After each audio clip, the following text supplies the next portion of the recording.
Long before this unsettling time, I'd often visited my son's house. One day, I found my 10-year-old grandson, who should have run away, chained up. As I rushed to help him, he said my daughter-in-law, who was supposed to be deceased, was there. "Your mom passed away," I replied, confused. Following my grandson's instructions, I opened the floor to find my deceased daughter-in-law lying there. Panic seized me as the unimaginable unfolded. Soon, a series of horrifying truths emerged. A year ago, after my husband passed away, I lived alone. My son's family was just a 30-minute walk away, so I didn't feel lonely, especially since my grandson Ron often rode his bike to visit me. "Grandma, look, I got a perfect score on my math test," he would proudly announce. His kindness and intelligence always charmed me. My son, Simon, at 34, was a company employee with a degree in economics. He seemed busy, which I took as a sign of his hard work. His wife, Lily, often visited me, and I was grateful for her concern. "Mom, you should go on an overseas cruise," she suggested half a year ago. My son then surprised me with a 2-week trip, wanting to cheer me up after my husband's passing. "Oh my, what a thoughtful gesture. Thank you," I exclaimed, joyfully planning the trip with my friends. However, Lily passed away a week ago, and the funeral had already taken place when I returned with souvenirs. Shocked, I learned from my son at the doorstep that it was so sudden they had a private funeral. "No way," I gasped, trying to peek inside the house, but my son blocked my view. "I didn't tell you because I wanted you to enjoy your trip," he said. "Did you inform her parents?" "What about Ron?" I asked, bombarding him with questions. My son frowned and replied, "I've contacted her parents. Ron is in shock, so please leave him alone." I couldn't believe Lily was gone. "Can I come in?" I asked, but my son glared at me. "Stop thinking only about yourself. You're really persistent," he yelled, shoving me into the street. Feeling deeply ashamed, I apologized and decided to leave, regretting not forcing my way in then. Something terrible was already happening. The next day, I decided to call my son to offer help instead of showing up unannounced. But he didn't answer, possibly busy with work. I wanted to visit Lily's grave and check on Ron, but didn't want to burden my son. After several unanswered calls, I left a message asking if I could visit the next day. Still no call back, so I decided to call once more. After a few rings, my son answered with an irritated tone. "Why are you calling so much? I've got a lot going on here." "Why?"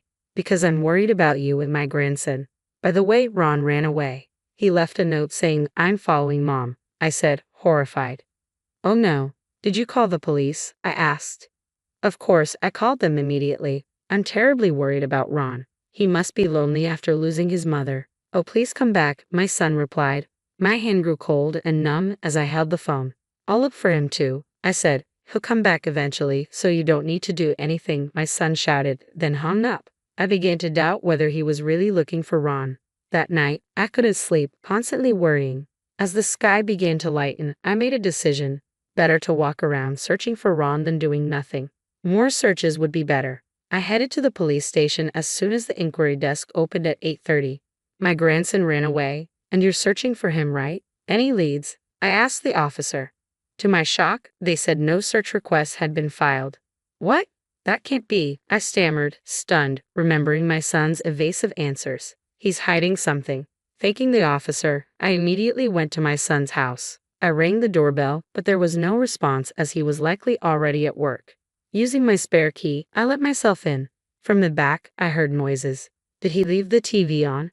Curiously, I headed towards the sound, finding my grandson chained in the kitchen storage space.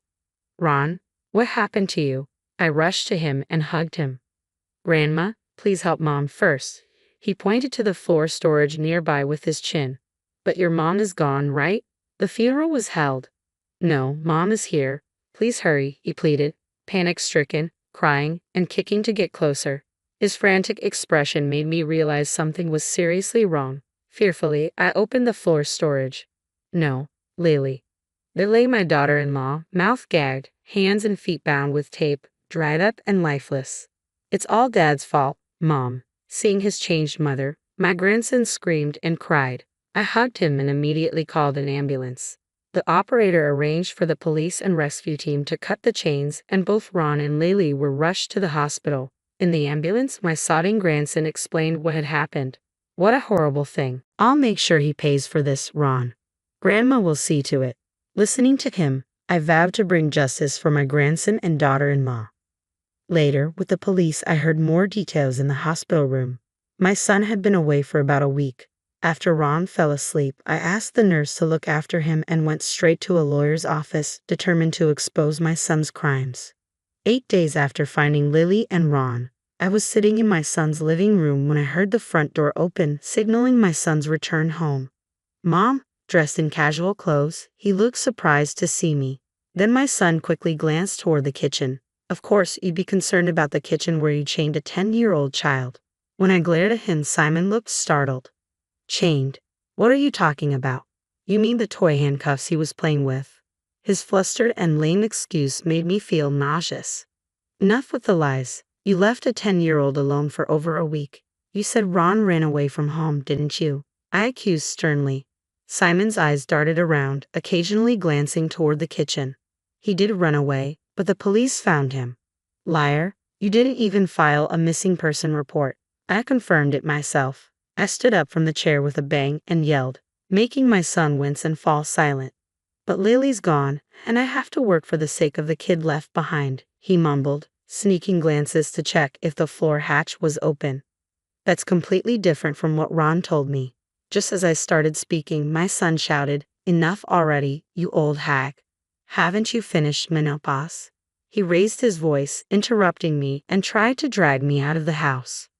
I found your dried-up wife under the floor you keep glancing at. I know everything. I pushed his hand away with all my strength, my hair disheveled as I screamed. Simon paled at my words. In fact, I had heard the full story from my grandson on the day I found Ron and Lily. Ron had been on a 5-day camp until the day before I returned. When he came back full of memories, Simon told him, "Mom has passed away." No matter what Ron asked, Simon didn't answer and blocked the kitchen with a partition, preventing access. My grandson cried, "I want to see Mom. I want to see Grandma." But Simon only yelled, "Shut up." When I visited Simon's house right after returning, Ron heard the doorbell and was thrilled. "Grandma's here." He tried to run to the door, but Simon gagged him and held him down. "You told her you weren't here when your mom died, so the police suspect you. If you don't want to get caught, stay hidden," Simon threatened. Ron must have been terrified, shocked by his father's words. My grandson hid in his room, holding his breath. Unaware of this, I believed Simon and went home after being shoved into the street. That night, Ron heard rustling sounds from the kitchen. Curious, he sneaked a look through a gap in the partition and found his bound and gagged mother in the floor storage. He shouted, "Mom," in shock, which got Simon's attention. Simon chained Ron and shoved him into the storage space. Ron heard Simon muttering, "I thought she'd be dead after 3 days." This revealed that Lily had been without food or water for 5 days, mummifying in the floor storage. "That's just a made-up story by him," Simon claimed. "Ron is lying because he's in his rebellious phase." Then why was she mummified? Actually, Lily had a high fever and died suddenly. I loved her and couldn't let go, so I kept her at home. Simon lowered his head, wiping fake tears. I approached him quietly. "Mom." My son reached out for comfort, but I grabbed a stack of papers from his nearby bag and hit him hard on the head. "Don't be ridiculous. You neglected your child for over a week and went on an affair trip. That's your idea of love?" The stack of papers was evidence of my son's infidelity. His computer was full of emails and photos with his mistress, and gifts and luxurious dinners were all documented in the photos. "Where did you get those?" Frantically trying to hide the papers, he looked pathetic. "I found this account book in your closet." I slammed a bank book on the table, making Simon's face twitch. The bank book showed transfers totaling $200,000 over 3 months, way too much for a salary. "You said you were in accounting, but this is embezzlement." "Ha!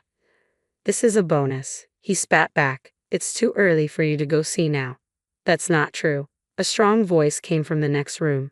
Simon looked in shock as a tall, middle-aged man stepped out. Ollie. Yes, he was Ollie, the head of accounting at Simon's company. After finding Lily and consulting with the police, I also discussed the suspicious transfers with the manager. The company was aware of the unusual transactions and was already investigating. Ollie had called to check on us, and I informed him about Simon's return. Instead of calling the police, I called Ollie, who offered to accompany me for safety. "You've let me down," Ollie said, standing with folded arms and glaring at Simon. Everyone makes mistakes, but a crime is inexcusable, even once.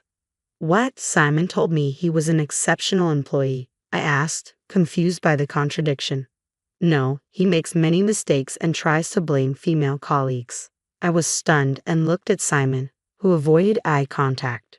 Still, I believed he had potential. Embezzlement is unforgivable. Spending stolen money on your mistress. What a disgrace. Shrinking under our combined scolding, Simon suddenly raised his head and started speaking boldly.